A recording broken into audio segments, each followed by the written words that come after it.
నమస్తే అండి. నేను మీ Sharada teams and parenting coach, access by practitioner. ఒకప్పుడు ఏదో తెలియని ఉరుకుల పరుగుల జీవితం, మనసు నిండా గందరగోళం, ఎప్పుడు ఏదో టెన్షన్.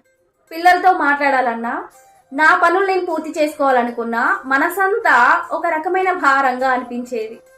కానీ ఎప్పుడైతే నా ఆలోచనల్లో ఒక క్లారిటీ, నేను చేసే పనుల్లో ఒక పద్ధతి వచ్చిందో నా ప్రపంచమే మారిపోయింది. ఇప్పుడు ఆ టెన్షన్ లేదు, ఆ కంగారు అసలే లేదు. ముఖ్యంగా పిల్లల విషయానికి వచ్చేసరికి వాళ్ళు ఒక చిన్న మాట మాట్లాడితేనే విసిగొచ్చేది. కానీ ఇప్పుడు వాళ్ళ అల్లరి మధ్య ప్రశాంతంగా ఉండగలుగుతున్నాను. నా మనసుకి ఒక రకమైన నిలకడ అనేది వచ్చింది. ఈ క్లారిటీ ఇచ్చే ధైర్యం మరేది ఇవ్వలేదు. ఇప్పుడు రాత్రి పడుకునేటప్పుడు మనసంతా తేలిగ్గా, రేపటి మీద ఉన్న నమ్మకంతో నిద్రపోతున్నాను. క్లారిటీ అంటే కేవలం పనులు పూర్తి చేసుకోవడం మాత్రమే కాదు, మన మనసుకు దొరికిన ఒక అందమైన ప్రశాంతత.